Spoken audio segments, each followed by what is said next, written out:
In today's video, I'm going to show you the steps that I take to help create an illusion within my bone structure while also enhancing my features, still having a somewhat natural appearance to my overall look. My name is Meagan Brown. I'm a professional makeup artist, and if you are new to my channel, I am all about teaching you how to enhance your features while looking natural in a minimal amount of time. So subscribe and hit the bell to be notified every time I release a new video. Before I start, I want to go over a few key concepts. Having the right products will make all the difference with creating more ease around your application. If the products don't lay nicely on your skin, or you're having to work too hard to get them to work for you, then I can almost guarantee you there are better products out there.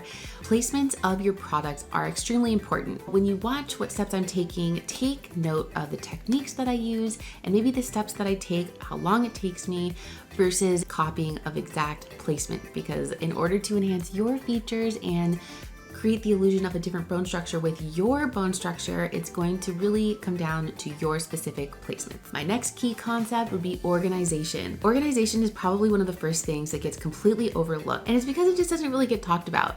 Now, if you think about it, if you have a whole drawer or a whole bag full of makeup, especially makeup you don't use, it's going to take time for you to search for the things that you do use. If you're needing a little bit more help around organization with your beauty products, I have a Hack Your Makeup free video series. I'm going to list it in the description below, so check that out when you have a chance to get a head start on organization and how to get your makeup application more efficient. Let's go ahead and dive on in. To get you up to speed, this is what I've done so far. I started with the New Face toning device, and I did about 5 minutes on my entire complexion. I then used the Ordinary hyaluronic acid.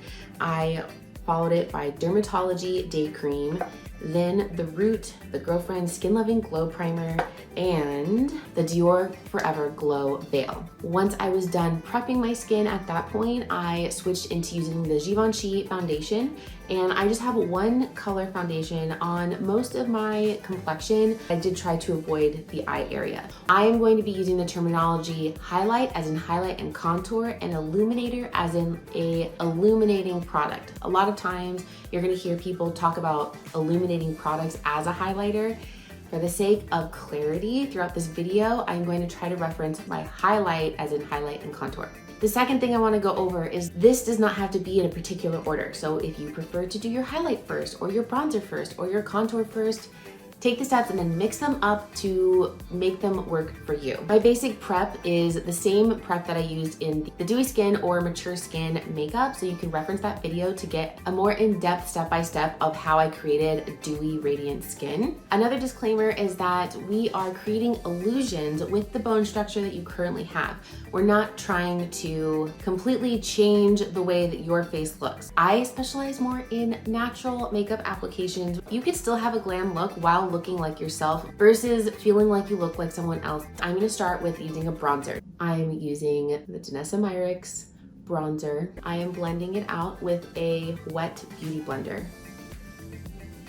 You'll hear me say this anytime I ever use a beauty blender. I do not recommend using a beauty blender for self-application unless you're going to wash it every single time.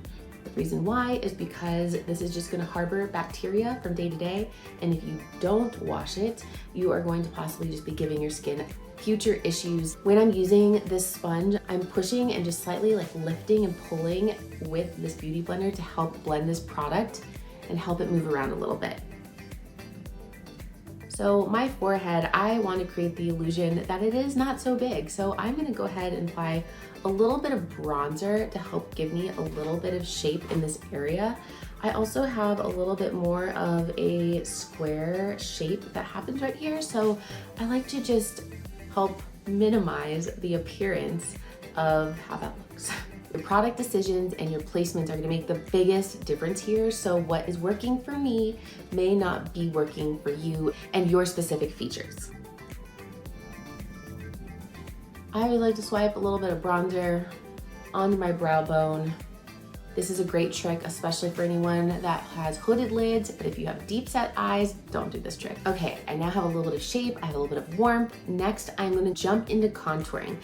I tend to contour right after bronzer. The order of how I'm doing it is probably different for every person that I do makeup on. I kind of interchange them depending on the person and their specific needs. I'm using a super minimal amount of the Senna Face Sculpting 1 kit, and I'm going to blend this out on my hands, basically very consistent along where I'm going to pull the product from, and then I'm going to do the same thing with my finger. I want it to be very consistent with how much product I have on my finger. I always say that your jawline is the easiest to start with just because there's already a shadow that's naturally there, and who doesn't want a little bit more help with their jawline, especially as you age, because you start to have a little pocket right here that falls out of that area, or right here. You can either go like this to really see where you want to contour. So I tend to just follow along the jawline, but just slightly above, so then that way I'm not just enhancing the shape that's already there, I'm being a little bit more mindful of the loss of elasticity that I've experienced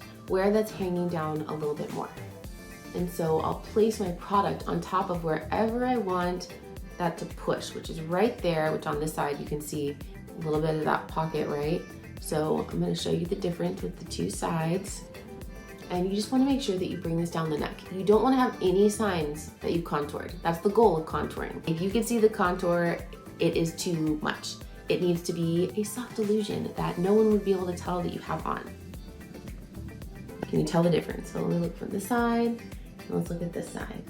Okay, let's do this side now. I'm gonna kind of do the same thing. I'm gonna first follow my jawline, and then I'm gonna cut all the way up to here because I wanna hide all of this so that my jawline looks a little more snatched. So I'm gonna do it again and really focus on right here. So let me show you what this looks like right now when you can see it underneath my jawline. I'll see the difference on the two sides, how the side is more blended. You can't really tell where there's any hard lines. And so let me even myself out. I'm gonna pull this down my neck. And in general, because I'm working with creams, I have a very light touch to my skin because I don't want to pull any makeup off from what I've already applied. Okay, I'm done with my jaw. I'm now gonna go ahead and go into my cheekbones. I'm gonna find my cheekbone and just go right underneath and basically just tap this product on. Then I'm going to focus on blending out those outer edges so that it's very seamless. So a key difference between your bronzer and your contour is, did you notice that I wasn't super specific about where my bronzer went? That's because I was just giving my overall complexion a nice warmth to it. It gave it a little bit of shape, but contour, I have to be very careful with where I place it. And in order to create that illusion, it needs to be very specific, similar to how a shadow would naturally fall on your face. The great thing about using all creams is that you have the ability to continue to fix as you see fit. So I'm gonna go ahead and add a little bit of bronzer on top of this to help that top part kind of blend a little more. All right, I will check that again in a minute. I'm gonna move on. So this side, I'm gonna go ahead and find my cheekbone and just place that product right there in that placement. I'm gonna go ahead and take my beauty blender and grab a little bit of bronzer and actually just hit the very top of it this time, and then flip it to the side that doesn't have anything on it and hit underneath to help blend out that product. I jump now into highlighting. So usually when you highlight, you wanna have a product that's 1 to 2 shades lighter than your skin tone. You could either use another foundation, or you could use a concealer, or you could use both, especially when you need to have more coverage. I'm going to use a foundation first and start applying this in my highlight zone. So if you remember, I didn't put any foundation around my eyes because I knew I was going to be bringing this under the eyes to help create the illusion of a highlight. Again, this placement will be a little different depending on your own facial structure and any kind of struggles or concerns that you have. You need to be strategic with where you're placing these types of products. I'm gonna place a little bit of highlight where I have a little loss of elasticity, so then that way I can help bring that shadow up. Go under here again, and then I'm just gonna get the tiniest bit of product and just go back and fix a little bit where my bronzer went a little too low. Maybe add a little bit here of brightness in the center. And now I'll go ahead and even myself out. But take a look at the difference using a highlight and not having a highlight. Now that I've evened myself out, I'm just gonna go ahead and I did not add any product to this beauty blender, but this is why it's so nice to kind of go backwards and forwards within your steps. I'm gonna fuse that highlight and that bronzer together. All right, I'm now gonna take a little bit of concealer that is also 1 to 2 shades lighter and reapply in very minimal placements. So this is gonna be a little bit brighter and a little bit more coverage. And I'm just going to hit the very top of my cheekbone. So I have a highlight and then a slight other highlight right at the tip of my cheekbone. It's like an extra bonus step. You definitely don't need to do 2 different highlights. I'm switching things up with my blush, so you could use any cream blush for this, but today I'm gonna use the Multiple Stick by NARS in the color South Beach. This color is more of like a bronzy golden apricot. Since this multiple stick has a little bit of shimmer in it, and I actually have a blemish right here, what I did was when I was applying, I tried my best to work around that area and not apply directly on it, which will help disguise any texture that's there. Because I'm layering on top of creams, I'm going to pat and be super light-handed. I don't want to pull any product off that I've already applied. I've been a big fan of the Multiple Sticks by NARS for a really long time, so I was excited to get to use this today. Next, I'm gonna move forward with setting my makeup with a loose powder. My always tried and true go-to is the Laura Mercier Translucent Loose Powder.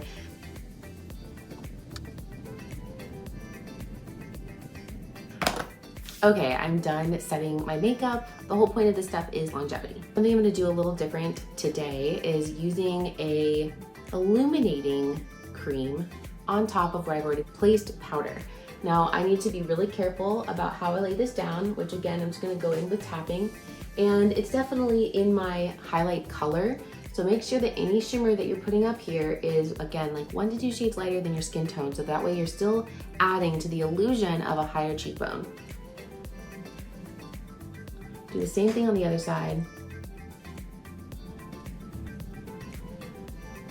Give a little bit more glow through the center here.